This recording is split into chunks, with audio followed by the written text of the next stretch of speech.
Happy Friday, Camp Quarantine. We've made it to another Friday. Today is Friday, October the 23rd. This is our 28th week. We're so glad you guys could join us. Pour a beverage. Hit that share button. We have plenty of giveaways coming up. Some exciting all-new guests. Celebrating spooky season, of course. Camp Quarantine, episode 28, starts in just a few moments.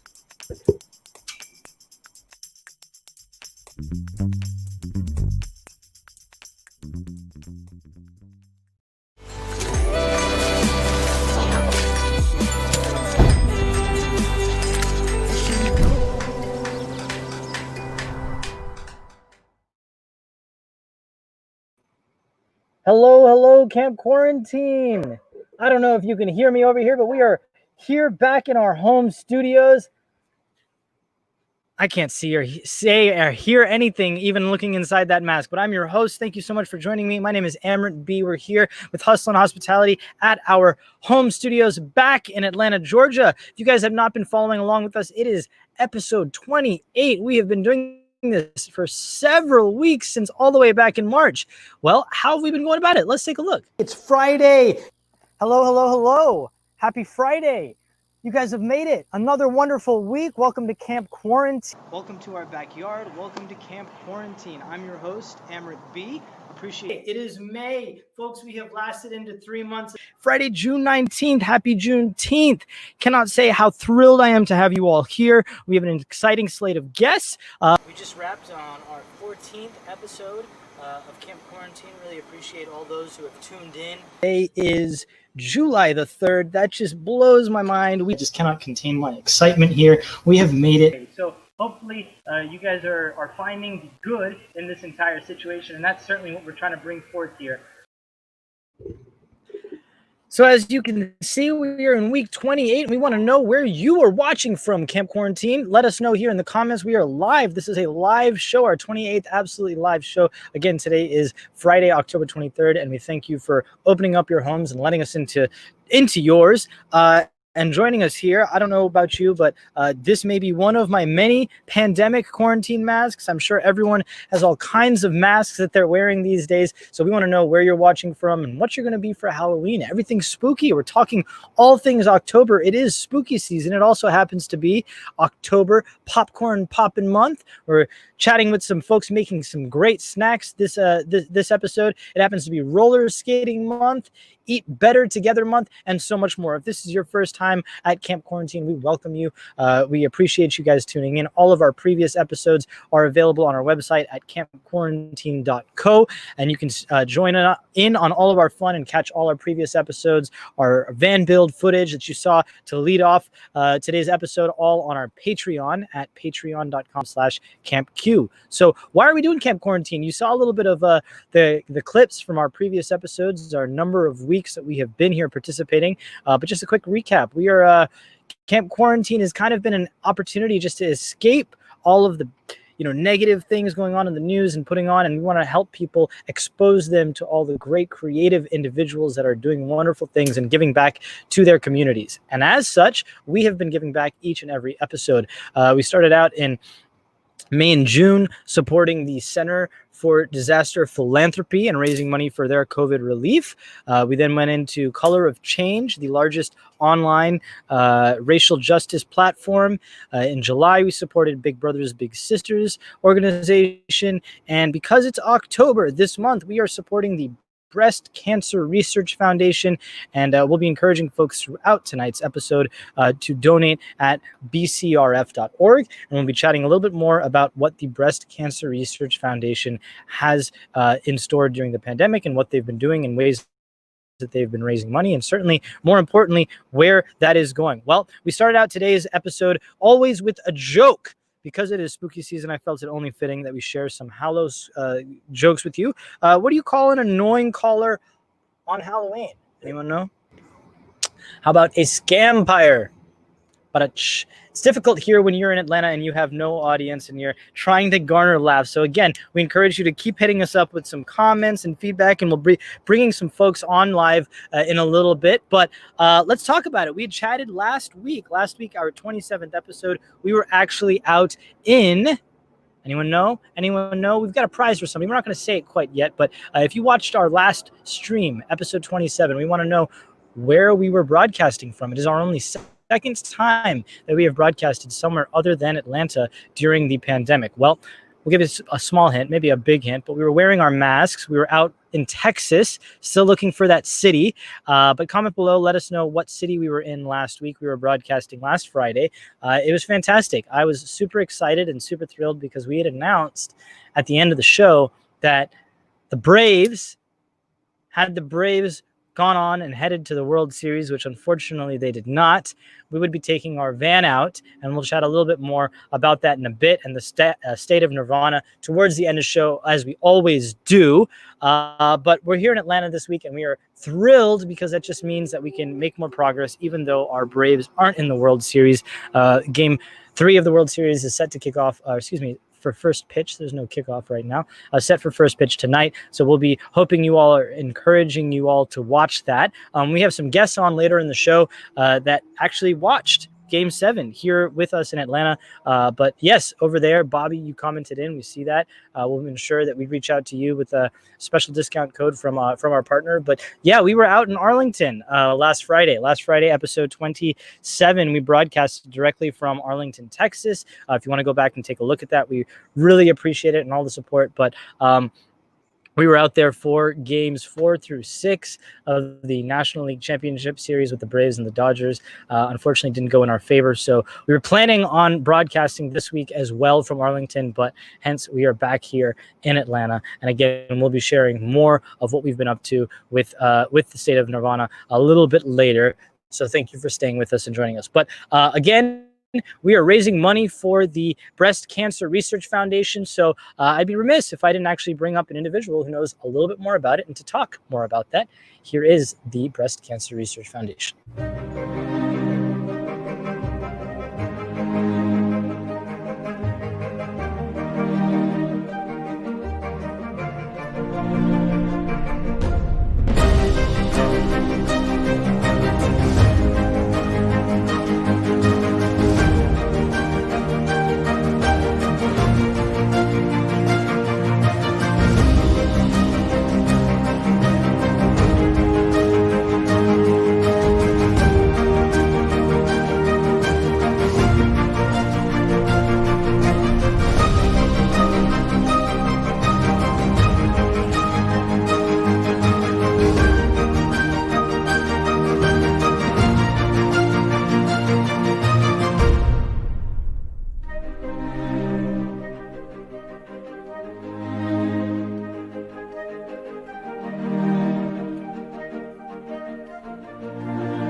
So we're absolutely thrilled this month because it is October Breast Cancer Awareness Month to pick the Breast Cancer Research Foundation to work with and to raise money. So throughout the broadcast, we encourage you all, if you certainly know somebody or have somebody that you know has been affected by breast cancer, we appreciate all of the support for them and for our program each and every week. If you'd like to support your own organization or know somebody that you'd like to feature in an upcoming show, reach out to us. And again, you can hit us up on our Instagram at campquarantine.co, as well as if you'd like to go directly to our site, that is campquarantine.co. All right, let's get right into it. We have shared our terrible dad jokes. We had the debate last night. If any of you watched it, we're wondering what the flies' take on the debate was. We chatted a little bit about that a couple weeks back. So we want to know, maybe somebody's going to be a fly for Halloween. We want to know what you are being for Halloween. But at the same time, as we're talking all things fall and spooky, it is also October is Halloween Safety Month. Well, this being a time of a pandemic, many folks are concerned about how their kids are going to be able to trick or treat this year. Well, we've got a solution for that. Why don't you take a look at our latest DIY in how to build a candy chute for your kids.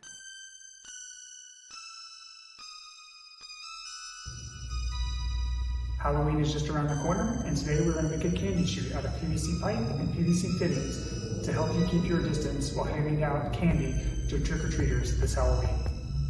Here's what you need. 2-inch PVC pipe, 5 foot in length. 1 1/2 inch PVC pipe, 10 foot in length. 2 PVC DWV Y fittings, 2-inch by 1 1/2 inch. 2 PVC tees, 1 1/2 inch. 4 PVC end caps, 1 1/2 inch. With this design, we'll need to make sure our Ys are blocked so that the candy will make it out of the other end. We use packing tape to block the outlet. Since we sell our pipe in 5-foot sticks, we do not have to cut the pipe for the chute section. I did go ahead and cut one of the 1 1/2 inch PVC pipes in 12-inch lengths. Take the Y fittings and place them on each end of the 2-inch PVC pipe so the 1.5-inch outlet is pointing down. Both should face the same direction.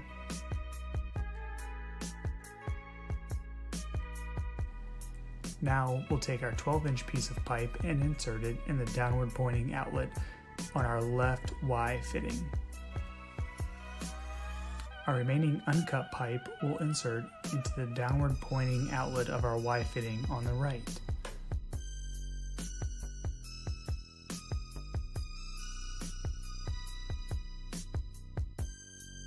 On the opened end of each of our 1.5-inch pipe, we'll add a 1.5-inch T using the center hub of each T.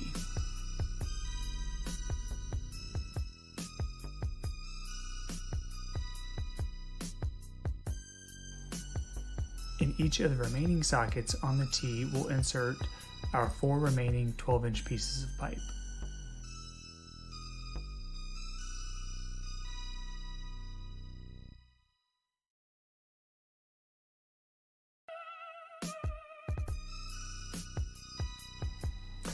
The base will have 4 open ends that we'll want to cap off with our end caps.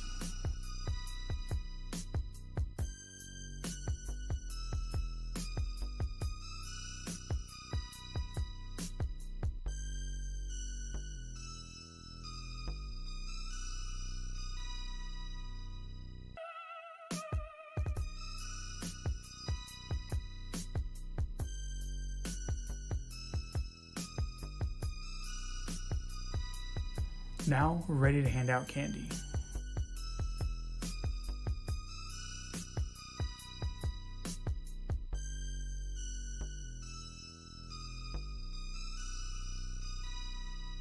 Happy Halloween!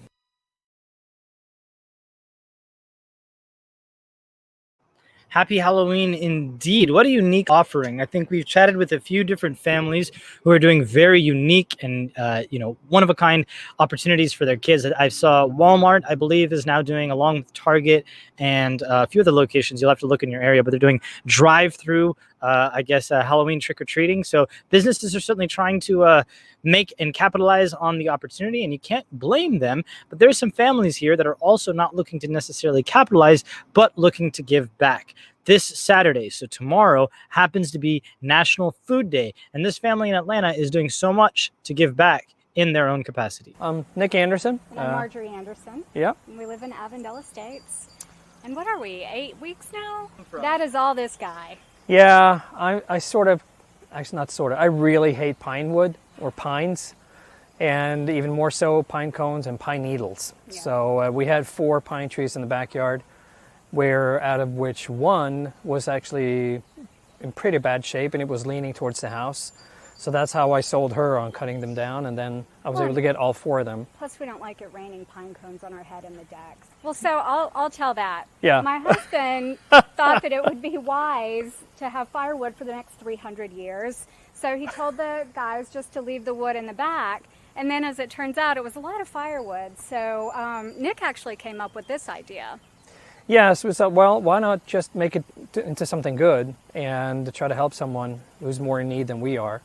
And so we said, well, let's just give the firewood away if anyone wants it, and if they feel inclined to do so, donate some money to the Atlanta Food Bank, because every dollar counts, really. $1 equals 4 meals for the Atlanta Food Bank. So yeah, hopefully, yeah, absolutely. So hopefully we can make sure that people donate a lot of money directly to the Atlanta Food Bank. A very beautiful and intelligent young lady, Amanda Dees, used to nanny for us. And then she got a real job with the Atlanta Food Bank. And I believe her title is Director of Programs. But that's our connection with the Atlanta Food Bank. So we've always kind of paid attention to what's going on over there. I'm actually the one that, together with Marjorie, who enjoys the fire pit the most. I like to go out there, just light a fire, sit there, read a book, have a drink. And the neighbors like it. Yeah, the neighbors like it too. So when it comes to most recent, when I wasn't a kid, then I would say it's actually every single night out here with either just Marjorie and I or with friends and have a drink and chat and just enjoy, really. It's been a while since we've been camping. We're old and our backs hurt, so. Yeah. But I don't know. I don't Glamping's even. a whole different story. I've learned the entire aspects of glamping. I don't even Yeah. know if I would remember the camping experiences because it usually involved a lot of vodka and tequila and whatnot. It sounds like it still does. Well, Camp Quarantine, thank you very much for coming out here and talking to us and hopefully portraying the message that firewood for food. And stay safe, stay healthy, and enjoy. Yeah.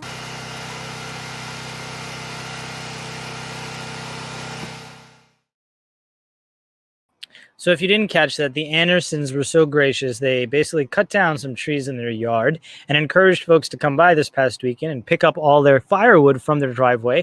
Now, we've spoken with Marjorie since, and she has actually started her very own gardening business. So we're really props to her. We'll have to get her back on the show live so we can chat about that. But, you know, all kinds of different unique hobbies that people are finding ways to exploit and utilize and turn into small businesses is absolutely part of what Camp Quarantine is about. Of course, in addition to the philanthropy. So since tomorrow happens to be National Food Day, we thought it'd be worthwhile to share a little bit about another organization, even though we are focusing and spotlighting the Breast Cancer Research Foundation. We thought in the months of fall and certainly as it gets into Thanksgiving and things like that, we are very gracious for all the things that we have. And if there's a way that in your community you can also end hunger or give back, we absolutely want to encourage you to do that. So you can continue to do so at acfb.org for the Atlanta Community Food Bank. But wherever you are watching across the country or in the world, I guarantee you there's an opportunity for you to help people certainly in need or those hungry these days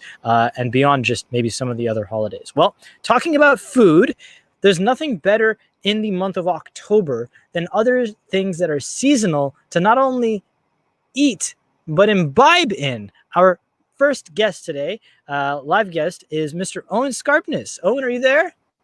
Hey, Owen, how are you? I'm doing great. How are you, Emmett? Happy Friday. Thank you so much for joining us, man. Talk to Thanks you. for having me. Where are you right now? It looks like you're in like a recording studio of some kind. How This fancy. is actually my recording studio here. Yeah, just in my old basement here. I guess I can give myself a proper introduction. I guess by day I work for fitness connected fitness company called Wahoo Fitness. I do their technical writing, and by night I am a voice actor and entrepreneur of sorts. So thanks for having me again, Amber. Of course. So no wonder that your audio sounds so crisp and perfect, as I can hear it in my ear. And I hope the same for those watching from wherever Camp Quarantine is. But a voice actor, talk to me about that. I brought you on to chat about something else, but I feel like folks have to scratch their eyebrows or wonder, how did you get into that? If you can talk a little bit about what maybe facilitated that for you and how you're. I mean, that sounds perfect in this day right now during a pandemic. It seems like as long as you can record audio, how's that going for you, Owen? Yeah, I mean, it certainly helps pay the bills, I guess. But I do a little bit of side work with that. I guess all my life I've been told I have kind of an awesome voice, and at some point I just decided to embrace that. And I went to a little seminar on voice acting and ended up getting enrolled in a school of voice acting. And from there, it's a very sort of entrepreneurial kind of business. But I do a lot of like phone systems, for instance. Hey, thanks for calling Wahoo Fitness. That kind of thing. But yeah, it's been good. And really what it showed me more than anything was, you hear this a lot, but sort of like play to your strengths. And, it was one of those things that I've always kind of heard about myself, that eventually I just decided I'm gonna actually do something with this. I'm gonna try to make some money off of it, and run with it and see if other people enjoy it as much as the ones are telling me I have a cool voice. So it's worked out. I think what's funny, and I hope I was one of the first people to also tell you yes about your voice. But I we think you played were, actually. we played online or LAN video games for a long time, and that just necessitated putting on the headset and getting into the character. And I can remember either as you were playing first person shooter game or respawning or something. Oh gosh, that was absolutely, I think, the origination of that. So I love Yeah, to hear that you. At I love one to. point, I was recorded in secret, and they made like a super cut of my voice, and like I had no idea, and it was just me just raging like an idiot back in the '90s, you know. Back in the 90s, you say that like that was ages ago, and it was It 3 was. It decades seems ago, like if you can forever believe ago. I it. was But like, last time this team over here was in a World Series was around that same tenure. So that's we true. we do go back some time. But okay, so for somebody who might want to get into that, what maybe do you recommend for some viewers? So much about Camp Quarantine has become just that exposure to those unique elements of of an individual and celebrating those those what did you even call it? Those strengths, playing to your strengths, right? Yeah, So for your somebody that's strength, been exactly, your told unique that, strength. how are you being able to, I guess, foster that into a profession or find ways to monetize that, or even just for fun? What do you need aside from a microphone like you and I both have in front of us, or is that even necessary? How are you finding these opportunities, if you will? It's funny you say that, and you're in a completely different sort of studio than I am. But I always tell people that if you're going into professional recording, if you're going to do like real voiceover work, what's more important than the microphone is the studio itself. Because ultimately, you can have the best mic in the world, but if you're recording in, your bathroom, you're going to have stuff bouncing off the walls everywhere. So you really got to put some effort into thinking about how to treat your walls, how to create an environment that's conducive to recording professional audio, really. But yeah, in terms of marketing, it's like I said before, it's a very much entrepreneurial thing. You find sort of ads online sometimes, or you can approach a business if you think you have a good match. And, ultimately you just kind of make a proposition like, here, I can, if you're looking for somebody to do voiceover, here's a sample of my work. And, ideally you want to custom tailor that to exactly what they're looking for. That's pretty neat. Okay, so now we're talking about all things spooky season. You were here with me for our Game 7 unfortunate debacle that we watched together. But I always appreciate somebody who doesn't come to the potluck empty-handed. I feel like everybody should always be bringing something to the potluck, if that makes sense. Never be coming empty-handed to the table. So I always appreciate that you are, in my eyes, very much so a beer aficionado. Many times we start the show and we crack open something, but share about a little bit of some fall or some seasonal taste that you might be sipping on, and if you have any favorites, or what really grabbed you or gravitated you to some of these high gravity sort of flavors. Yeah, I mean, fall is always the perfect time for some stouts. You get that nice cool weather out. It's funny, I said by night I'm a voice actor, but I'm also a beer connoisseur, and I'm drinking tonight it's a whole freaking bottle of Sweet Leilani coconut from Cherry Street Brewing, just up and coming Georgia, that is. but no, this is some fantastic stuff. This is a Russian Imperial Stout that was released actually back in June, but I believe they still have a couple of bottles over there if you can snatch them up. But man, let me tell you, world-class stuff. I mean, Atlanta really has some exceptional breweries, and Cherry Street is right up there with the absolute best of them. This tastes like coconut, vanilla, chocolate, coffee ice cream, like liquefied. It's something else. It really knocks your socks off. Pretty high up there in ABV. This one's 10.5%. That's not huge for even Georgia here, but still a good drinking beer and quite delicious. At the game, I remember drinking this one with you. I'll point out some other local stuff here. This is Concurrence 5, and this one is talk about drinking like a spoonful of cake batter. I mean, it's like on a you only need one. It's super concentrated stuff, but at the end of the day, out by the fire, in the cool. Drinking this helped take off some of the heat from that last Game 7 of Atlanta's there with you, Cameron.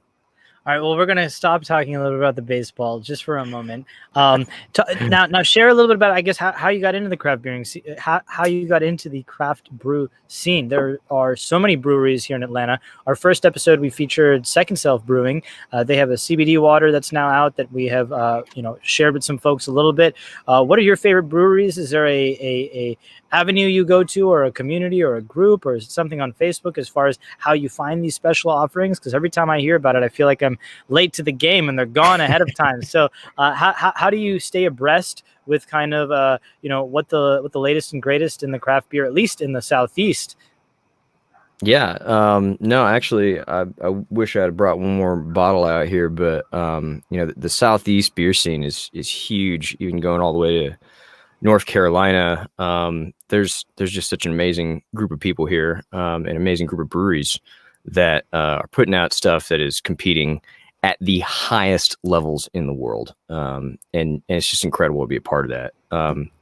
It started out a couple of years ago, just kind of going on the local brewery's website and Instagram and checking out, their social, and really just following them. And I started coming to their events and things just around town. I ended up meeting a couple of people who got me into a Facebook group called the Atlanta Beer Community. And from there, it's sort of like somebody called it at one point the Atlanta 300, like the 300, the Spartan 300 or something. But there's the same couple of faces that are almost at every event around Atlanta. And if you hang around the scene long enough, you meet some of us, and we're just gluttons for punishment, honestly. And and that punishment is beer. But man, I tell you, it's a good punishment.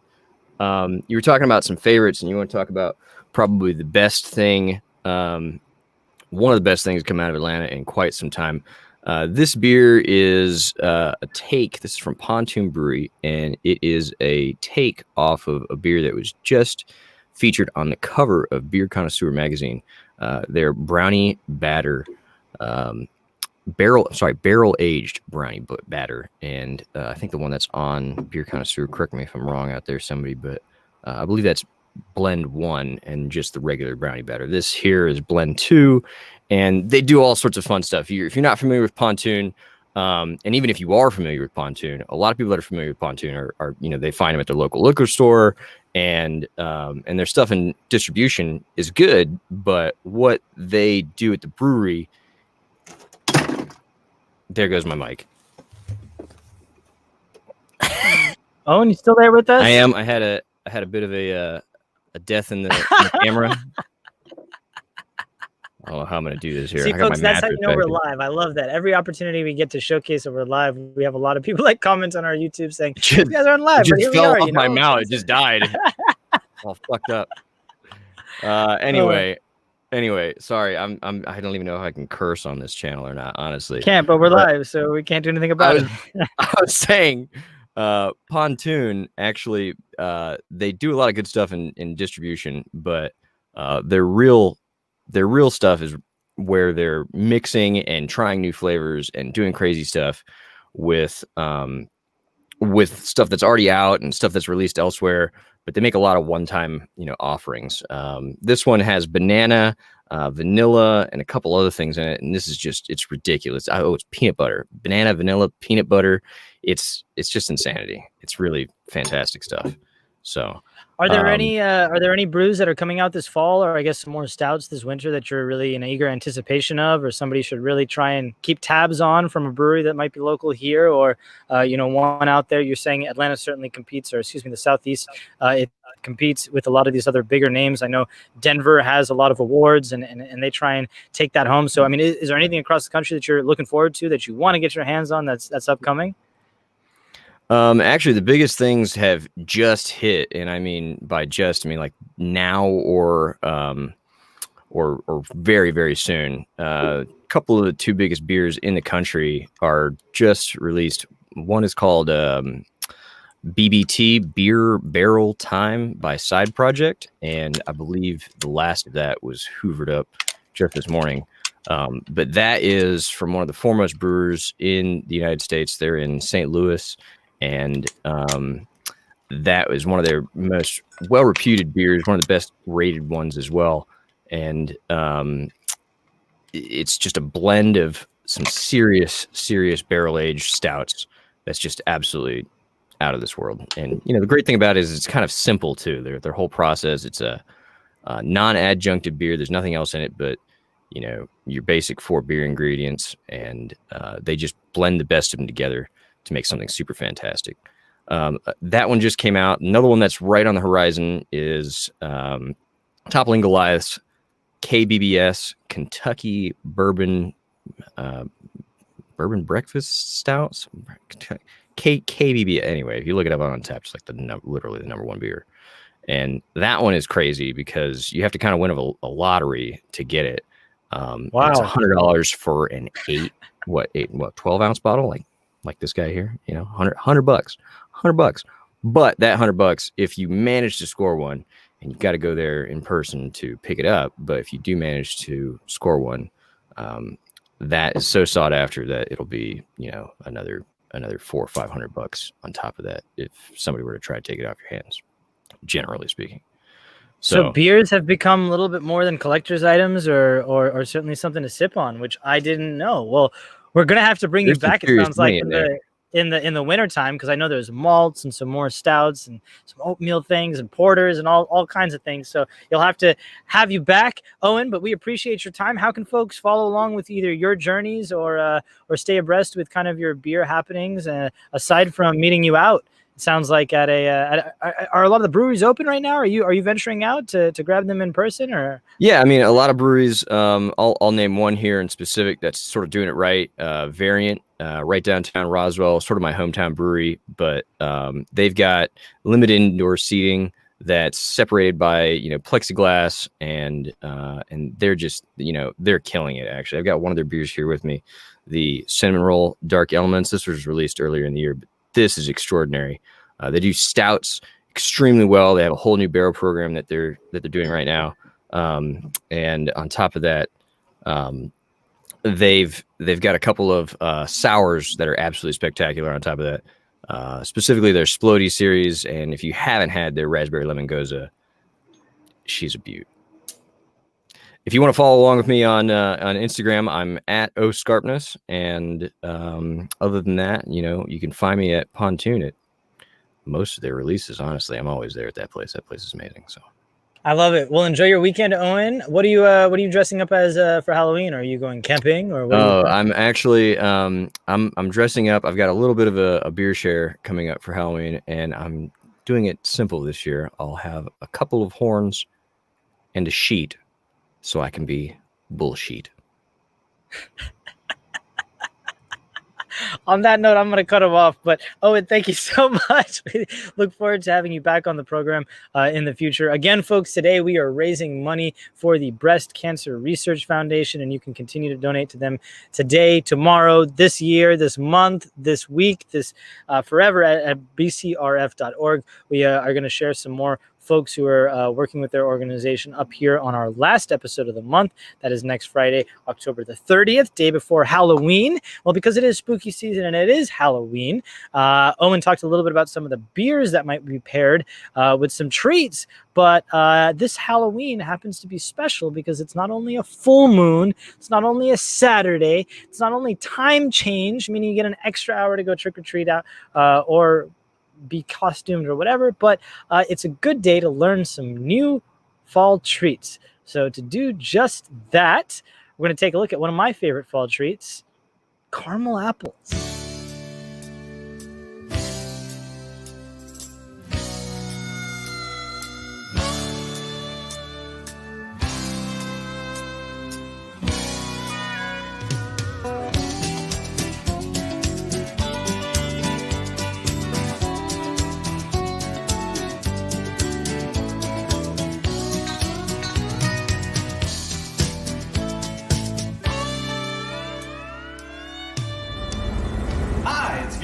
Again here at Tweetsy Fudge Works, and today we're going to be making a crowd pleaser, our world famous caramel apples. caramel apples are something that have been around for a long time. I like to use a tart apple, like a wine sap or something like that, to contrast a little bit with the sweet caramel. Today we're going to be using Granny Smith apples, one of my favorite apples. The first thing we do is obviously inspect all the apples. Whatever apple you buy has been coated with some sort of wax to make the apple shine. Well, we've got to get rid of that wax or the caramel won't stick to it. So each apple is washed, then it's hand dried. After the apples are dried, we go over the apples and we pull the stems off all the apples. And the reason that we do that is because the next step is putting the sticks in the apple, and so you remove the stems so that when you set the apple down, it will set flat. Then we go through the caramel preparation.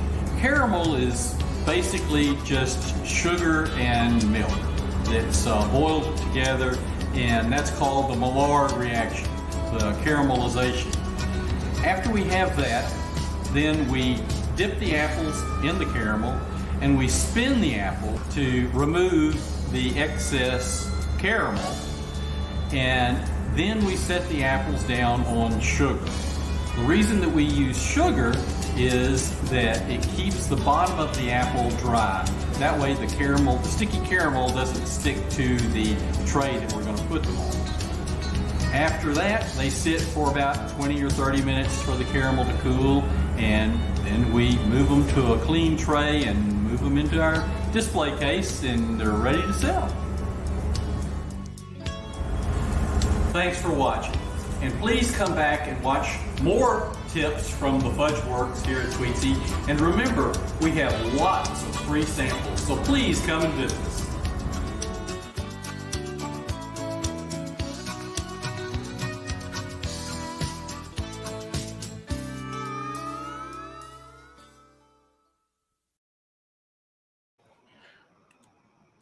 So who doesn't love a candy or caramel apple? Well, maybe another treat might have you drooling even more. A favorite that normally starts out our program here on Camp Quarantine is my girlfriend, Miss Stephanie Ray Harrison. However, instead of talking about much of the wellness and yoga that she normally does, she is here in the kitchen. Stephanie, are you there? Yeah, I'm here. Hi. Happy Friday, Stephanie. How are you? I'm good. Happy Friday. Happy Halloween. Did you know tomorrow happens to be National Food Day? I did not know that. So only fitting then that you share with us something that you're creating up in the kitchen. What are you making for us today? Something Halloween related, I'm sure. Yes, definitely something Halloween related.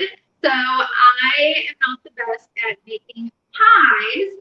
So I am going to give you a take on a pumpkin pie, but it's going to be in the form of a parfait. So super easy. You use some yogurt, which I have right here, some honey, some cinnamon, some graham crackers to make the crust, of course.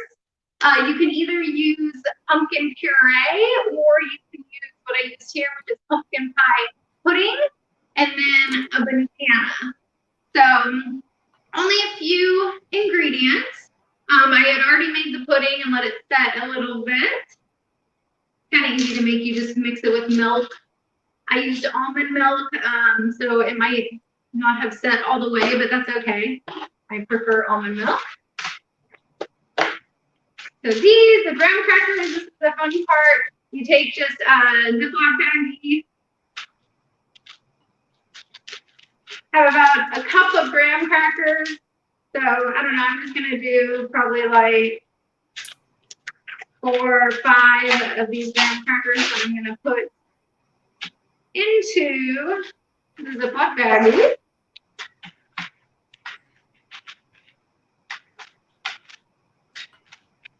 I heard that it is some sort of Boston cream pie day, or You're right. Today itself, Friday, the 23rd, happens to be National Boston Cream Pie Day. Personally, I am more a pumpkin pie guy, but Boston cream we can certainly celebrate as well. But is there a name to what you're creating or concocting over here for us, Steph? Yeah, it's just called the pumpkin pie parfait. It's super crazy, super simple. So right now I'm just smashing up all the graham crackers. I don't know, you can use a spoon, maybe that works better. It's gonna take me a minute to get these all smashed up. Maybe I should have done that before. Oh well. You know, I didn't even comment on this, but thank you for dressing up for us. I hope this isn't for us. Are you off to some sort of For Halloween.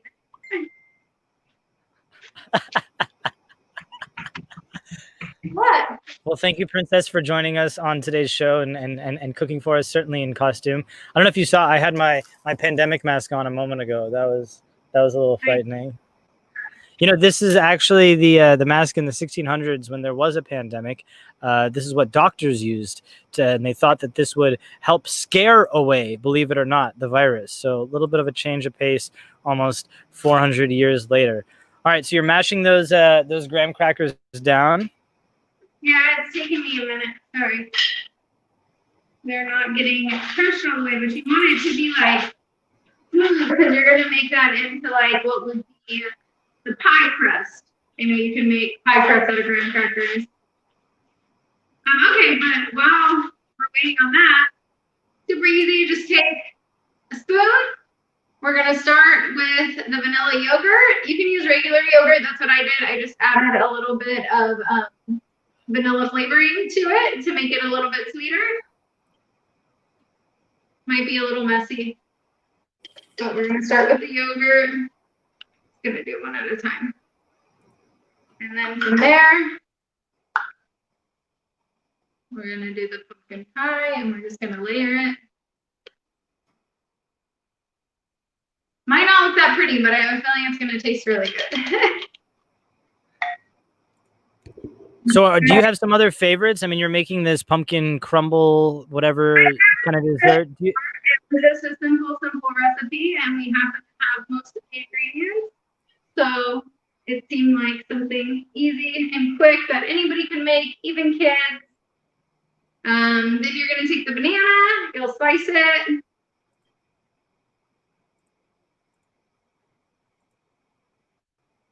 And in parfaits, you're just creating layers. I don't know if this is the best cup for this. I might have to use it. Yeah, this is not going to work. So give me a second.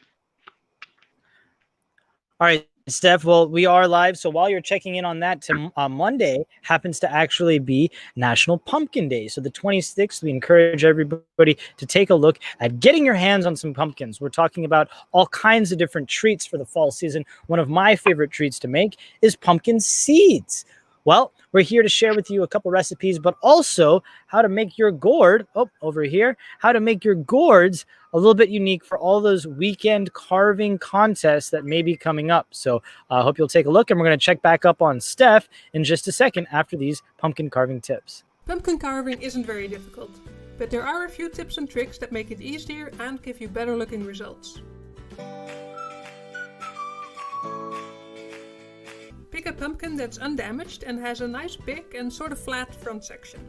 One of my pumpkins got damaged on the way home and it started molding a little bit, but that's okay. I'll just make sure that I cut that part away. Put down some newspapers and grab a bowl because it's about to get messy.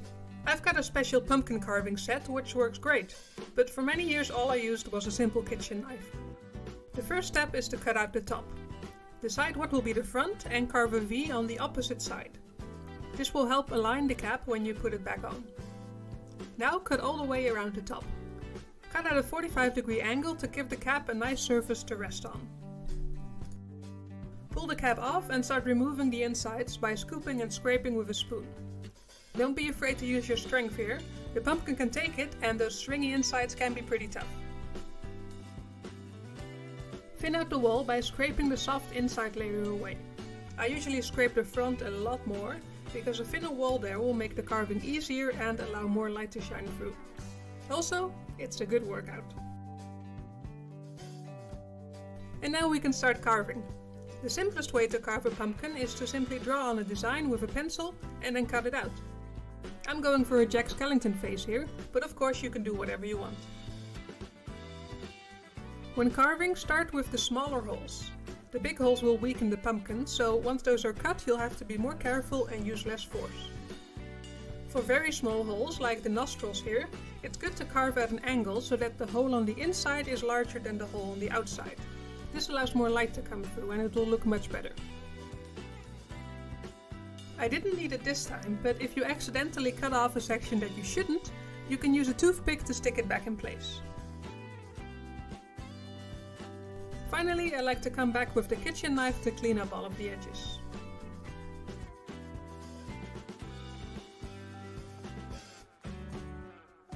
If you want a more complicated design, you can print it out and transfer it to the pumpkin. For a two-tone design, first decide which sections will be cut away entirely or will only have the top layer peeled away. Tape the paper to the pumpkin and use a needle to make holes that follow the design. Remove the paper and connect the holes with a pencil, referring back to the picture when necessary. Start carving with the sections that will only be peeled.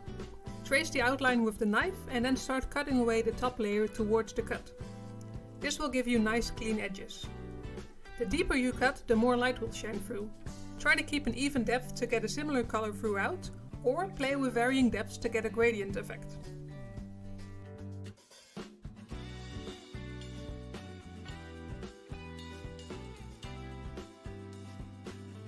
Finally, cut out the holes that go all the way through.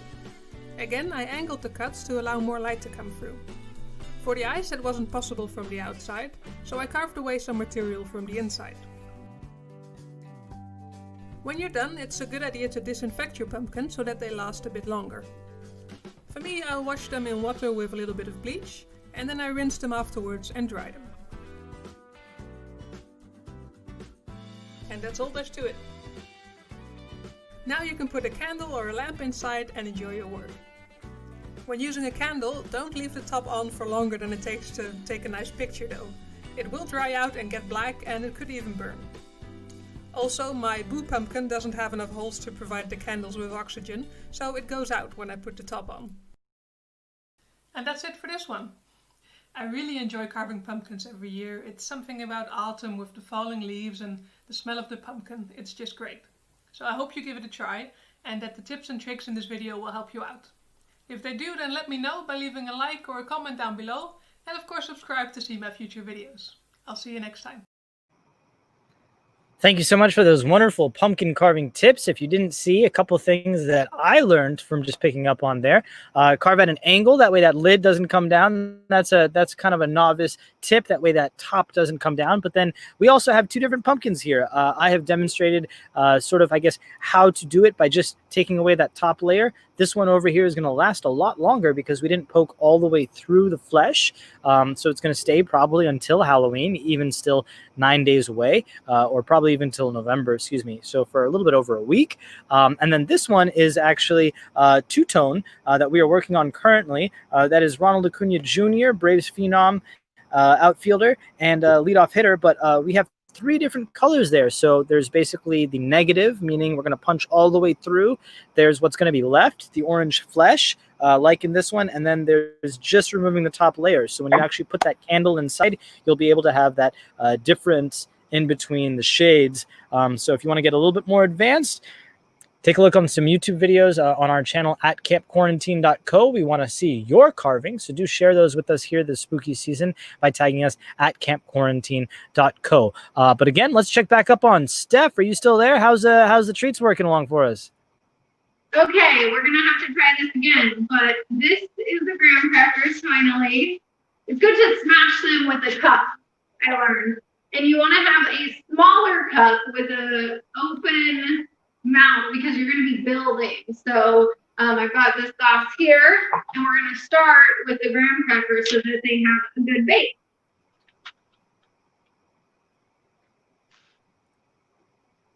All right.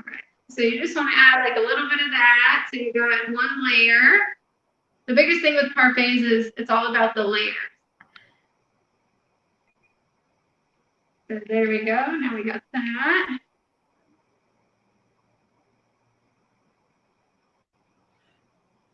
Steph, what other things do you enjoy making during the fall spooky season?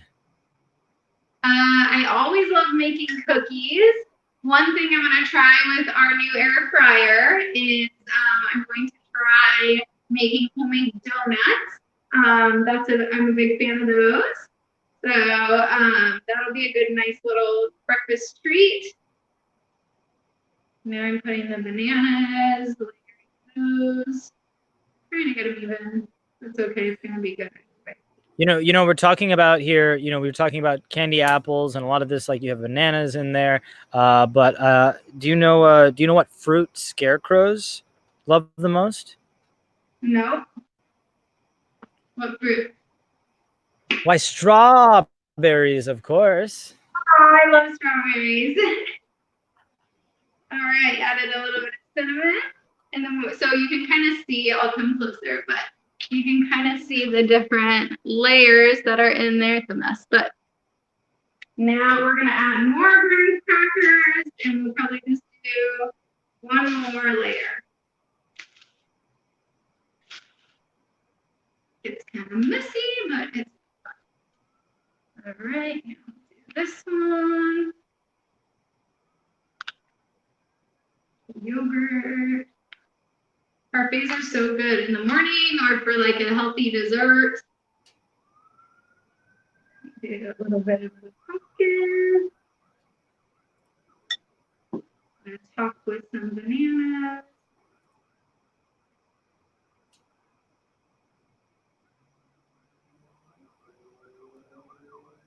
And we are almost done. So, oh, it looks so pretty. All right, and then we'll do just a little bit of honey on top. I can smell that from out here.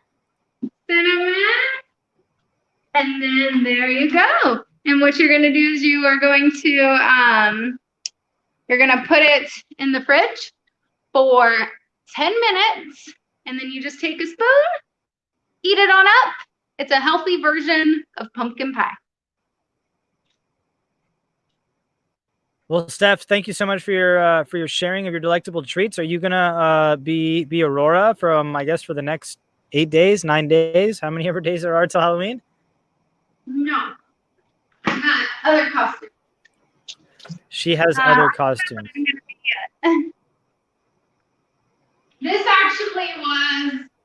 This costume came from volunteering for elementary schools.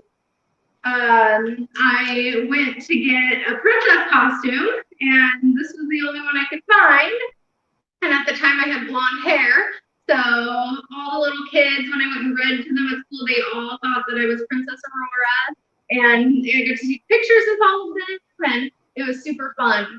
So I always love just keeping this and wearing this sparkly pink. That's me. Well, Steph, thanks again for sharing your treats and your time here in your kitchen. I hope you have a wonderful Friday. Enjoy tomorrow being food day, and certainly enjoy those pumpkin treats that you have there. Thank you.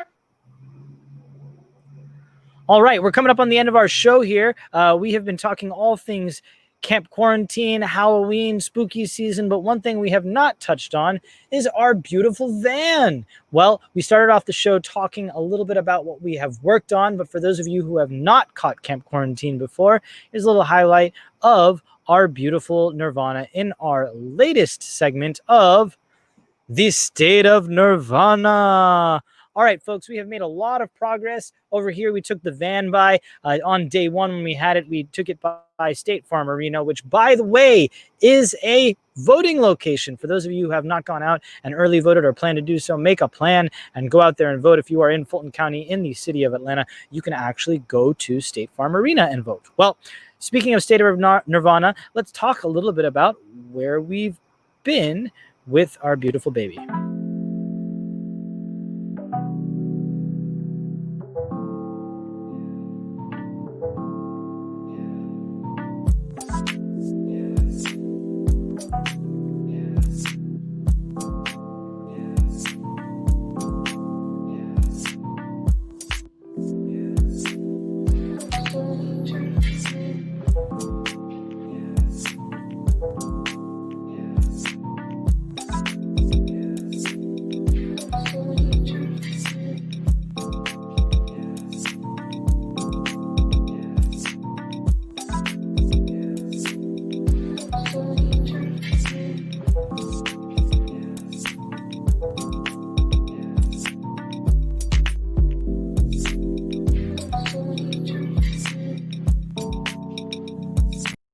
start.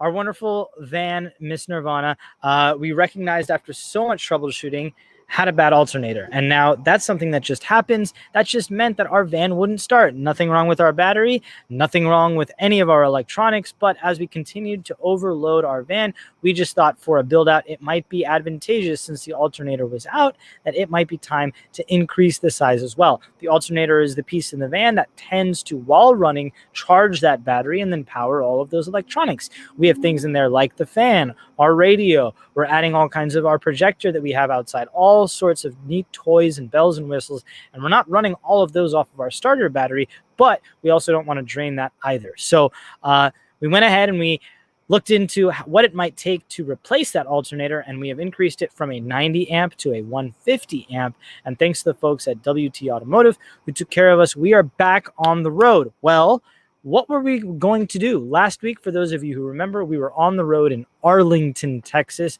and we thought to ourselves, well, if the Braves went to the World Series, we might have to do something a little special. We were going to work with a wonderful artist here in Atlanta, Georgia, named Tom Davey, and we've had him on the show before. And to the Braves, he might not be that foreign either.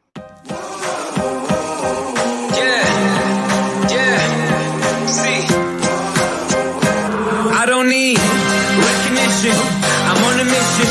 I'm paying dues. I'm in position. I'm staying up. It's getting late. You're doing good. I'm doing great. Recognition. I'm on a mission. I'm paying dues. I'm in position. I'm staying up. It's getting late. You're doing good. So Tom's art was featured last season on a Braves shirt with the Xfinity team in an art series. Well, we had made a plea to you all and said if the Braves made the World Series, we would be wrapping Miss Nirvana in Tom's artwork and driving her out to Arlington. Well, the Braves didn't win, unfortunately, but that doesn't mean that we don't have a desire to take her on the road. Even though we have barely completed the installation, it is still an unfinished piece of work. Well, it's a beautiful fall weekend in Georgia. Tomorrow, we are planning on taking Nirvana out for essentially a trial run, if you will. We're going to pack her full of all of our gear, even though we don't have solar. We do have a portable generator. We do have a folding solar pad, and we're going to find out all the things we really need to take this show truly on the road and ways to make it the best before we finish building it out. So tomorrow, if you see us in the North Georgia mountains and you see a big white van with a big Camp Quarantine sign in the front, well, that's us, and we encourage you to stop by and say hello. So next week, we hope you'll join us back here next Friday, October 30th, the day before Halloween at 7 p.m. for an all-new Camp Quarantine. And what we will have is footage. We will have everything about the van, more folks talking about solar, and, of course, more spooky treats.